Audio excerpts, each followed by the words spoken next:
Good morning छात्रों, मैं आपका व्यवसायिक शिक्षक दीपक सिंह। और जैसा कि एक मैंने आपको सामान्य आधारित विषय में बताया था कि उद्यमता का विकास दूसरा खंड होता है। ये किताब हमारी कक्षा 12 की है, जिसमें कि 100 अंक पर आधारित रहता है। पहला पर्यावरण शिक्षा मैंने पिछले वीडियो में आपको बताया, ग्रामीण विकास भी, और 70% कोर्स भी आएगा। तो इसमें ख में आपका आ रहा है उद्यमता का विकास। तो उद्यमता के विकास में इसके अंदर है परियोजना का निर्माण। तो ये देखिए, ये एमबीए का क्वेश्चन है, बीबीए में भी है। प्रोजेक्ट अगर वर्क का आप एक इसको पकड़ें कि व्हाट इज़ प्रोजेक्ट क्या है, इस पर भी मैंने वीडियो बना के दिया है आपको। करीब 2 साल 1 साल पहले का है। परियोजना का अर्थ क्या है? तो देखिए, बहुत साधारण सी बात होती है। कोई भी परियोजना, गांव का एक किसान भी जो है धान की खेती भी कर रहा है, तो वो भी उसका एक छोटा प्रोजेक्ट है। आप देखिए इसकी परिभाषा क्या दे रहा है। किसी उद्योग को प्रारंभ करने के पूर्व, मतलब कोई भी उद्योग अगर आप लगाना चाहते हैं, आप दुकान ही खोलना चाहते हैं या कुछ भी करना चाहते हैं, शादी भी करना चाहते हैं, तो शादी को मत लीजिएगा। मैं यहाँ परियोजना बताने की कोशिश कर रहा हूँ एक लाइन में। किसी भी उद्योग को प्रारंभ करने के पूर्व उसके संबंध में संकलित की गई, मतलब जुटाई गई समस्त जानकारी और आंकड़ा जिसके जिस प्रारूप में प्रस्तुत किया जाता है, उसे परियोजना कहते हैं। मैंने एक इंजीनियरिंग कॉलेज में पूछा था, व्हाट इज प्रोजेक्ट? तो किसी भी उद्योग को प्रारंभ करने के पूर्व उसके संबंध में संकलित की गई समस्त जानकारी और आंकड़े जब आपके पास रहेंगे तभी ना आप प्रोजेक्ट लगा पाएंगे। या उसका कंस्ट्रक्शन, जैसा कि प्रोजेक्ट कंस्ट्रक्शन अब आ जाता है यहाँ पे, तभी आप उसका निर्माण कर पाएंगे। तो इतना ही समझ लीजिए, बहुत ज़्यादा है। परियोजना का अर्थ क्या होता है, मैं ज़्यादा डिटेल आप स्क्रीनशॉट लेके पढ़ भी सकते हैं, लेकिन हमारे हिसाब से अगर एक लाइन में कोई कहे व्हाट इज़ प्रोजेक्ट, तो प्रोजेक्ट यही है साहब कि जब तक उसके संबंध में कोई भी चीज़ कार्य हमको उद्योग प्रारंभ करना है, तो उससे संबंध में जानकारी और आंकड़े सब प्रारूप में प्रस्तुत किए जाएं, तो उसी को हम परियोजना कहेंगे। दूसरे शब्दों में, किसी नई वस्तु के निर्माण के लिए योजना बनाना परियोजना कहलाता है। ये भी बात सही है। तो ठीक है, अब आगे बढ़ते हैं, देखते हैं इसके अंदर और भी क्या बड़े अच्छे अच्छे टॉपिक है। और परियोजना निर्माण के प्रमुख चरण क्या होते हैं, तो इसके लिए चरण आप देख लीजिए। तो क्रमबद्ध तरीके से भी कोई भी परियोजना का निर्माण अगर आपको करना है, तो परियोजना की जो आपका विचार होगा, जो है विचार से ही आपका उद्गम होगा कि नहीं, हमें अगरबत्ती बनाना है या बिजली बनाना है, जो भी आप सोचें, ये होता है विचार आपके। और उसके बाद उसकी रूपरेखा आप तैयार करें। तो रूपरेखा होना बहुत ज़रूरी है। मूल्यांकन की अवस्था, मूल्यांकन भी आपको करना होगा कि उसका तकनीकी, आर्थिकी और वित्तीय, फाइनेंस की दृष्टि से कैसे। नहीं करेंगे आप तो बैंक करेगा प्रोजेक्ट निर्माण में। परियोजना का चयन की अवस्था आप कहाँ से करेंगे, तो सूचनाओं का विश्लेषण आपको सब मिलेगा। तो ये सब चीज़ें इसके अंदर है। परियोजना आख्या का क्या अर्थ है, प्रोजेक्ट रिपोर्ट। ये देखिए, इतना बढ़िया सवाल है कि प्रोजेक्ट रिपोर्ट आपसे पूछता है एमबीए में, बीबीए में, जो ये मैनेजमेंट के जितने बहुत से लोगों से आप पूछिए प्रोजेक्ट रिपोर्ट क्या है।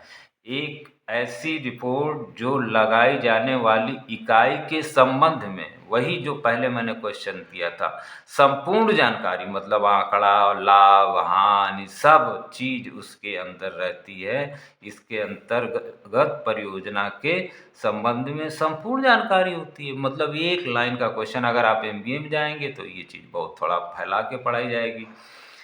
तो यहाँ आप देखें तो इंटरमीडिएट लेवल पे परियोजना का अर्थ यही हुआ।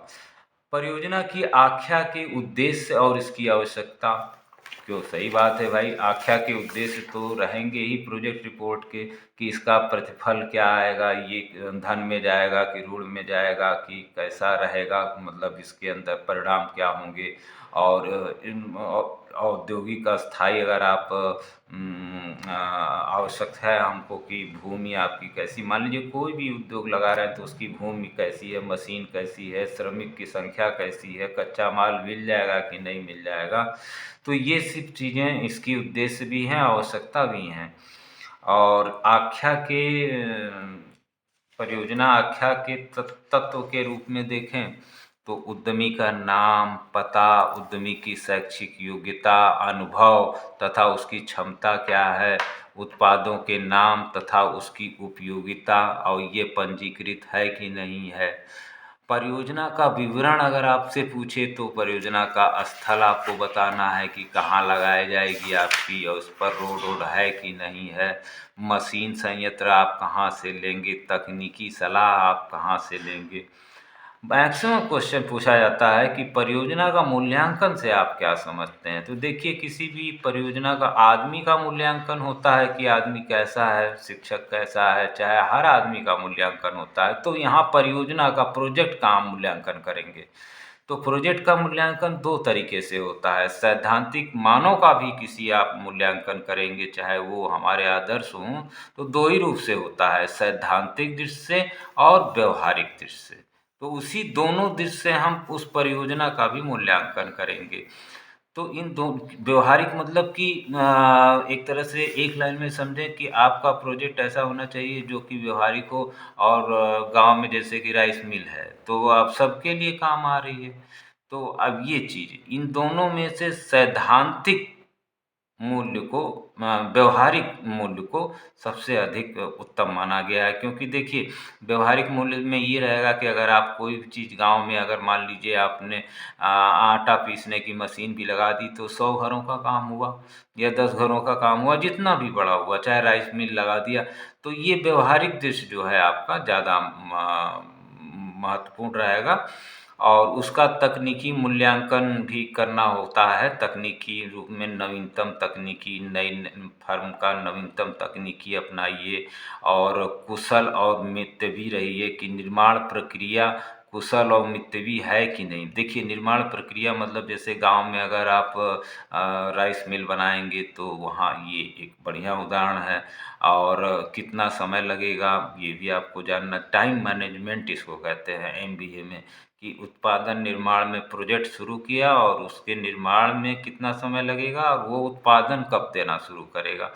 तो ये सब चीज़ें टाइम मैनेजमेंट इसको कहते हैं। आर्थिक मूल्यांकन परियोजना का अगर आप करेंगे तो परियोजना में कितने अतिरिक्त लोगों को रोजगार मिलेगा, परियोजना के फलस्वरूप कितने अन्य सहायक उद्योग भी खड़े हो जाएंगे। जैसे मारुति कंपनी है तो बैरिंग कहीं से बना रही है और किसी से बना रही है, तो अलग अलग जो है मतलब छोटे छोटे उद्योग भी खड़े हो जाते हैं। तो उसके बाद वित्तीय में कि शुद्ध परियोजना का मूल्य क्या है, आंतरिक प्रतिफल क्या है, वापसी भुगतान भुगतान भुगतान आपका, मान लीजिए बैंक से लोन लेंगे ही लेंगे वित्तीय मूल्यांकन में, तो ये भी देखा जाता है। तो आइए फिर अगला क्वेश्चन देखते हैं। इसके अंदर इम्पोर्टेंट है कि परियोजना रिपोर्ट के अंग क्या है। वास्तव में सही बात है कि अगर आप, मैं आपको एक साधारण बात कहूँ कि आप अगर शादी भी करते हैं तो उसका भी एक अंग होगा ना, कि शादी खोजने से लेके विदाई तक।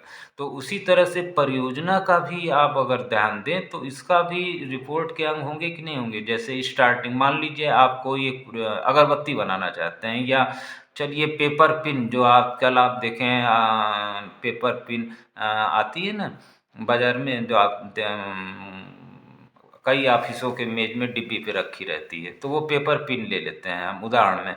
तो उत्पाद का चयन कर लिया हमने पेपर पिन का। अब पेपर पिन पर हम रिपोर्ट तैयार करेंगे कि इसकी बाजार कैसी है, वित्त व्यवस्था तैयार करेंगे, ये चरण है। देखिए, भूमि एवं भवन का चुनाव करेंगे कहाँ है, मशीनों को प्राप्त करना होगा, उसकी स्थापना, कर्मचारी आपको 2-4 रखने पड़ेंगे, मार्केटिंग में भी प्रोडक्शन में भी, उत्पादन करना, तैयार माल का मूल्य निर्धारित करना, प्रतिष्ठान स्थान चुनना कि कहाँ पे आप खोल रहे हैं, पंजीकरण आप जिला उद्योग से कराएंगे, बिजली लेंगे, पानी लेंगे, कच्चे माल का कहाँ से आप लोहा ले आएंगे, पेपर मिल पेपर पिन बना रहे हैं तो कच्चे माल कहाँ से ले आएंगे, मार्केटिंग मजदूरी कैसे निर्धारित करेंगे। तो ये सब चीज़ें परियोजना रिपोर्ट के अंग हुए, क्योंकि ये सब जब इन 14 प्रश्नों के उत्तर रहेंगे 15 प्रश्नों के उसके अंदर, तो कोई भी बैंक या कहीं भी आप भी अपने प्रोजेक्ट को सफल कर ले जाएंगे। अब उत्पाद का चयन करना, तो मैंने तो आपको एक उत्पाद बता दिया कि पेपर का पिन हो गया। और उसके बाद उत्पाद की मांग तो पूरे वर्ष के लिए या सीमित समय के लिए भी होती है, तो मौसमी भी होती है। आजकल देखे होंगे लोग किराना की दुकान खोले हुए हैं, पानी का व्यवसाय करते हैं, वो भी कब, गर्मी में। और ठंडे का व्यवसाय करते हैं, कोल्ड ड्रिंक का, तो ये चित्र भी बना हुआ है ऑरेंज। तो ये सब सीजनल है, तो इनको आप प्रतिष्ठल स्थल चुनना, प्रतिष्ठल स्थल भाई कैसा होना चाहिए, तो ये तो आप अपने मन से भी लिख सकते हैं कि जहाँ परिवहन में कठिनाई ना आए, बिजली पानी मिले, और जहाँ मजदूर कर्मचारी आसानी से मिलें, और जहाँ चिकित्सा सुविधा हो जाए, जहाँ निर्माण में प्रतिबंध ना हो, तो ऐसा प्रतिष्ठल स्थल चुनना चाहिए आपको। ये तो आप अपने मन से भी लिख सकते हैं। देखिए, कोई भी चीज़ जिसके अंदर है वो आपको अपने रूप में प्रैक्टिकल है, आप उसको देख भी सकते हैं। मैं छात्रों को भ्रमण कराने के लिए भी कई बार ले गया हूँ, हरिद्वार तक ले गया हूँ, और वो सारे छात्र मेरे आज की डेट में एक अच्छी नौकरी को कर रहे हैं। तो बाहर निकलने से ही कुछ ज्ञान होता है। आगे बढ़ें। देखिए, परियोजना रिपोर्ट तैयार करना, आपको ये क्वेश्चन होता है कैसे आप तैयार करोगे साहब, तो तकनीकी सुगमता, हेडिंग डालिए तकनीकी सुगमता, वित्तीय आशय, मूल्यांकन। तो मूल्यांकन में क्या आ जाएगा आपका, भूमि, भवन, कारखाना के पहले का खर्च, मशीन, ये सब मूल्यांकन में आ गया। तकनीकी सुगमता, संचार नेटवर्क, जल की उपलब्धता, ये आ गया। परियोजना निर्माण आवश्यक व्यय, पूंजी की आवश्यकता होगी, कर्मचारियों की आवश्यकता होगी, कच्चे माल की होगी। और सामान्य रिपोर्ट में आपका जो आपका प्रारंभिक प्रोजेक्ट रिपोर्ट होगा, तो सामान्य में आप क्या बताएंगे, अपने नाम बताएंगे, आयु बताएंगे, परियोजना में पेपर पिन बता देंगे, स्थल मान लीजिए अपना गांव बता देंगे, संगठन का प्रकार आप अकेले कर रहे हैं या साझेदारी में कर रहे हैं उसका नाम बता देंगे, पता बता देंगे। शैक्षिक योग्यता क्या है आपकी, हाई स्कूल है, डिप्लोमा है, डिग्री है, अन्य है, जो भी है विद्यालय से उत्तीर्ण वर्ष। विशिष्ट प्रशिक्षण आपको कोई मिला है, हाँ साहब मैंने व्यावसायिक शिक्षा में पेपर पिन पढ़ाने का अनुभव लिया है, सामान्य आधारित विषय से लिया, या इलेक्ट्रॉनिक्स का भी कोई आइटम ले सकते हैं आप। तो कार्य का कोई अनुभव है नहीं है तो ठीक है, कोई बात नहीं, ये आपको बताना होगा। वर्तमान व्यवसाय आप कोई कर रहे हैं, नहीं नया करना चाहते हैं। प्रस्तावित परियोजना का विवरण निर्माण में है कि सेवा में है कि व्यापारिक है। भाई निर्माण करोगे या सेवा में है, तो सेवा में पेपर पिन तो सेवा ही है। माल का वितरण सेवा में जाएगा वो, हाँ निर्माण में जाएगा, सेवा में तो जैसे शिक्षण वाला काम होता है तो ये सेवा हो गई। और माल का उत्पादन, बिक्री तथा सेवाएं बताओगे। मशीनरी साज सज्जा के बारे में, उसके बारे में तुम विवरण दो, आप देंगे कि आवश्यक संख्या कितनी है, कितनी नहीं है, कितनी अपना स्वदेशी आयातित है। उसके बाद आप कच्चा माल आप कहाँ से प्राप्त करोगे, उसकी मात्रा क्या होगी, स्रोत क्या होगा। ये फॉर्मेट में उपयोगिताएं, किसी कोई भी प्रोजेक्ट हो इसके लिए लगेगा। उपयोगिताएं, विद्युत, जल, कोयला, तेल, अन्न, उनकी वार्षिकताएं, आपको कितनी वार्षिक ज़रूरत होगी। मानव शक्ति मतलब मैन पावर, इसको MBA में मैन पावर कहा जाएगा।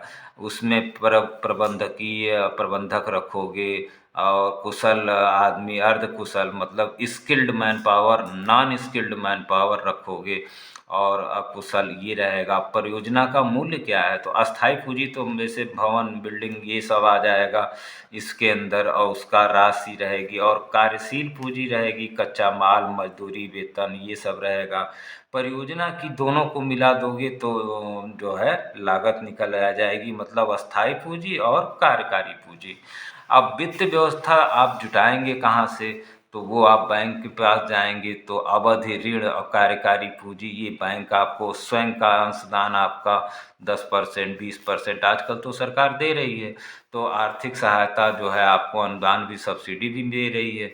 तो ये चीज़ हो जाएगा। परियोजना के लाभदायक विश्लेषण, बिक्री राजस्व से आपको जीएसटी वगैरह देने से, आयकर के बारे में, कर उपरांत के बारे में, और कुछ पूरक विवरण है जैसे मार्केट्स के बारे में, स्वयं की बीमा पॉलिसी में क्या आप एससी ओबीसी या हैंडीक्रैफ्ट सामान्य वर्ग से हैं, क्या आपका मकान अथवा संपत्ति है, अन्य फर्म कोई है, वर्तमान मासिक आय कितनी है, और कुछ निर्देश। तो यही करके आपका पूरा प्रोजेक्ट रिपोर्ट एक तैयार हो जाती है। आप किसी पर भी अप्लाई कर दें, चाहे आप धान की खेती पे भी अप्लाई कर दें तो ये उस पर भी आज वो खरा उतरेगा। और अगर आप पेपर पिन मैं बताऊंगा इसके अंदर, तो आपको देखता हूँ कि एक पेपर पिन का देखिए मिल गया। पेपर पिन के परियोजना प्रोफाइल, ये मुश्किल से एक पेज में बनने वाला है। जैसे परिचय आप देंगे, पेपर मिल पेपर पिन इस्पात का तार होता है, इसके एक और तार दूसरा और नुकीला भाग होता है। स्कूल कॉलेजों में इसका परिचय आप देखे होंगे, स्कूल कॉलेजों में होता है। क्षेत्र का है, अनेक प्रतिष्ठानों में इसका प्रयोग किया जाता है। तभी ना बैंक जानेगा कि आप ज़्यादा बेच पाओगे। आप लक्ष्य रखोगे कि 500 कार्टन प्रति माह पेपर पिन का निर्माण आपको करना है। फिर निर्माण का विवरण आप दोगे कि ये मृदु होंगे, कठोर होंगे या चमकदार इस्पात का प्रयोग आप करेंगे। कैसा पेपर बनाएंगे, ऐसा तो नहीं कि जिसमें जंग लग जाए बाद में। तो पिनों की शुद्धता, क्वालिटी के बारे में बताएंगे। भूमि भवन बताएंगे कि कितना है, आपका किराए पर है कि अपना है, कच्चे माल की आवश्यकता क्या है, कमजोर है कि चमकदार तार है। इसको देखिए SWG, मतलब गेज में नापा जाए, इसको बोलते हैं गेज, SWG। ये तार की मोटाई का एक फार्मूला है SWG। और स्टैंडर्ड वायर गेज कह लीजिए इसको आप साधारण रूप से। मशीनरी तथा साज सज्जा में आप क्या स्वचालित पेपर मशीन लगा रहे हो या कुछ उसके अंदर ग्राइंडर वगैरह, तो इनका भी धनराशि देखिए यहाँ जोड़ा गया है। तो ये धनराशि मान लीजिए पुरानी है, लेकिन वर्तमान में आप इसको पता कर सकते हैं। स्टाफ और श्रमिक, अगर इसके लिए बढ़िया आप कर्मचारी एक ठो रख लेंगे, अर्ध कुशल और कुशल, तो दोनों मिलके आप आराम से 3 आदमी इसमें दिखाए हैं और उनकी तनख्वाह भी 4000 5000 1000 ऐसे करके है। तो ये आप जैसा भी रखेंगे, संस्था के प्रति प्रति माह किराया भी आप देंगे, पानी बिजली देंगे, पैकिंग खर्चा देंगे।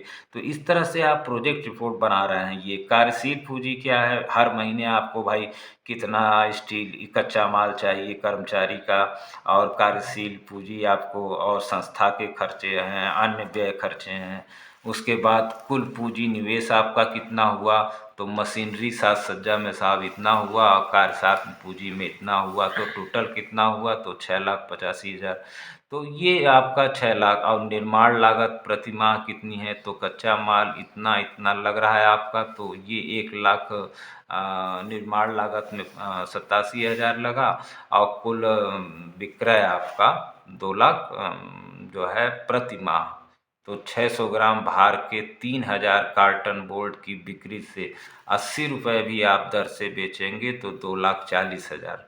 तो मासिक लाभ आपका क्या हुआ, कुल बिक्री आपकी 2,40,000 की हुई, निर्माण लागत आपकी कितनी थी 1,87,000, जिसमें कच्चा माल, स्टाफ, संस्था के खर्च ये सब थे, और 10% जो आप ब्याज दे रहे हैं वो भी है, और 10% मूल्य ह्रास होता है। कोई भी फैक्ट्री आप लगाते हैं तो वो हर साल, जैसे गाड़ी लेते हैं तो हर साल उसका मूल्य घटता जाता है, उसी तरह से प्रोजेक्ट में भी 10% हर साल उसका मूल्य ह्रास लिया जाता है। चाहे वो कितना हो, लघु हो, कुटीर हो, या कोई बड़ा उद्योग क्यों ना। बड़े उद्योगों में ज़्यादातर ये 10% हानि होती है।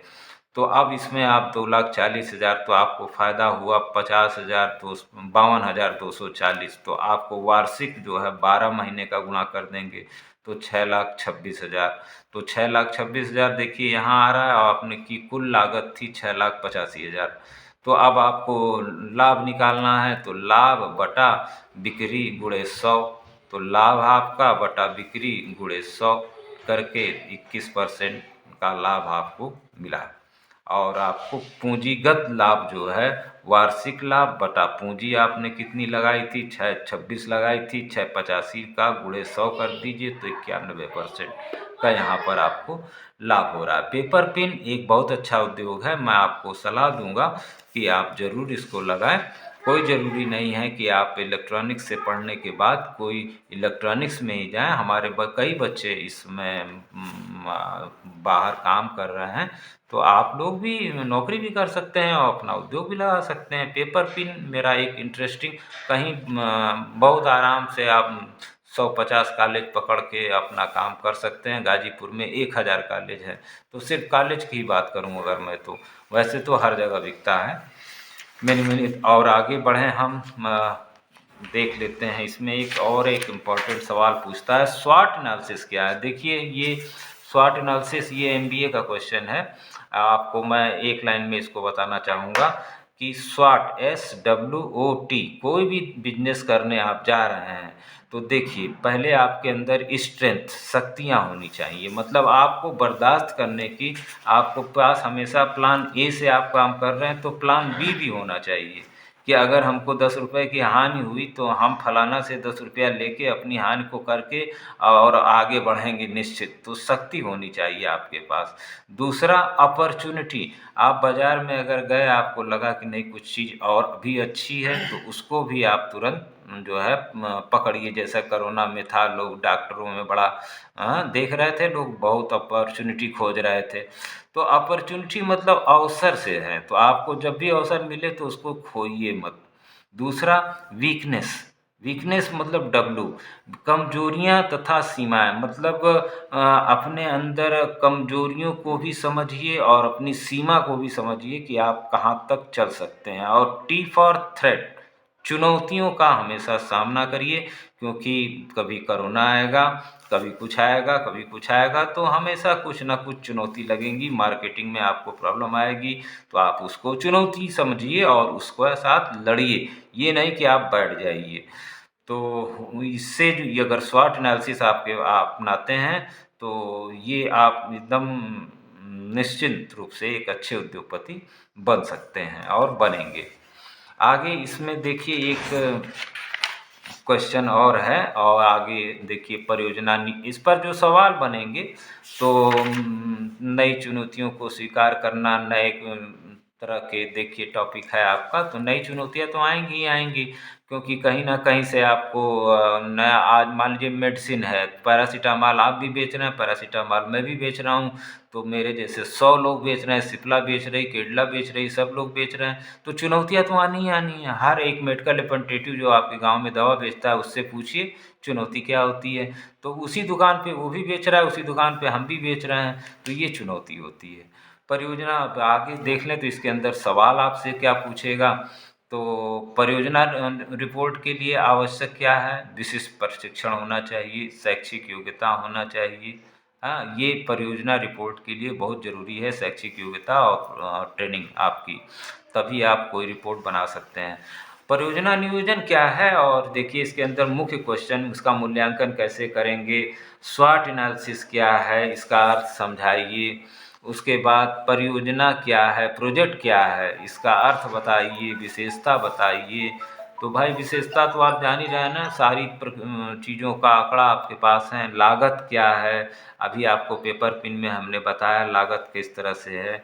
इसके अंदर और सवाल उठेंगे, किसी परियोजना का चयन में किन किन बातों का ध्यान देना चाहिए, उद्यमी का कार्य क्षमता, अपनी योग्यता देख लीजिए, उचित अवसर की खोज करने के लिए स्वॉट एनालिसिस तो रहना ही चाहिए। साथ ही साथ आपको अपना प्रोजेक्ट कहाँ लगा रहे हैं, लोकेशन वगैरह सब कुछ ध्यान में रखना चाहिए। सीमांत लागत क्या है, तो सीमांत लागत मतलब मार्जिनल कॉस्ट से कहा जाता है। जैसे कि एक इकाई उत्पादन करने में कुल लागत, जैसा कि हमने 6,85,000 पेपर पिन का निकाला अभी, तो लागत में जो वृद्धि अथवा कमी होती है वह सीमांत लागत कहलाती है। तो ये परिवर्तनशील होती है, क्योंकि कभी ज़्यादा आपको मिलेगा, कभी कम मिलेगा। और उसके बाद इसमें एक और अच्छा सवाल है, सम विच्छेद बिंदु पिछले साल भी पूछा गया था और ये हर साल पूछा जाता है, और एक लाइन में उत्तर दीजिए। ऐसा बिंदु, सम विच्छेद बिंदु, जहाँ पर आप मान लीजिए 10 किलो 10 रुपए का आम ले आए हैं, 10 रुपए किलो का, और 10 ही रुपए में आपको बेचना पड़ जाए, तो वहाँ पर आपका लाभ हानि बराबर हो जाएगा ना, मतलब आपको लाभ होगा ना ही हानि होगी। तो ऐसे बिंदु को हम सम विच्छेद बिंदु कहते हैं। ज़्यादा भी पढ़ के आप समझ सकते हैं स्क्रीनशॉट लेके, और वरना एक लाइन में तो आप वही कर दीजिए जहाँ लाभ हानि बराबर हो। भैया 10 रुपए में ले आए, 10 रुपए में बेच दिए, तो वो हमारा सम विच्छेद बिंदु हो गया। उसके बाद 2 नंबर के सवाल इससे पूछता है, वही प्रोजेक्ट रिपोर्ट क्या है, और अगर इसको 4 नंबर बनाना है तो 2 उदाहरण दे के समझा दीजिए और इसकी व्याख्या कर दीजिए, मूल्यांकन कर दीजिए, और कैसे किया जाता है मूल्यांकन, क्यों ज़रूरी है परियोजना का मूल्यांकन, क्योंकि मूल्यांकन आप खुद करके नहीं समझे रहेंगे तो बैंक को कैसे समझाएंगे। पेपर पिन प्रोफाइल कैसे तैयार की जाती है, आपको मैंने दिया है, स्क्रीनशॉट लेके आप बना सकते हैं और समझ सकते हैं। सम विच्छेदन विश्लेषण क्या है, वही विस्तार से समझाइए, तो वही जहाँ लाभ हानि बराबर हो गया। तो ये 2 नंबर का सवाल आता है, अक्सर पूछा जाता है, परियोजना क्या है और इसका अर्थ क्या है, मतलब वही सवाल रहेंगे लेकिन निश्चित रहेंगे। अगला पेपर हमारा है इंटरप्रेन्युअल कॉम्पिटिटेंस। बस देखिए इंग्लिश भी इसकी थोड़ा सा, और ये आप खोजेंगे तो एमबीए में मिलेगा आपको। प्रोत्साहन की उपलब्धता एवं प्रक्रिया आवश्यकताएं, उद्यमी क्षमता। तो ये आपको अगला हम लेंगे, और वीडियो में लंबा नहीं करना चाहता छात्रों, आपके लिए ये बहुत ही अच्छा पेपर है, सामान्य आधारित विषय। इसके साथ साथ आप लोग पढ़ें और पुराने वीडियोस को भी देखें, तो उसमें भी आपको लगभग यही मिलेगा। मेनी मेनी थैंक्स आज के लिए।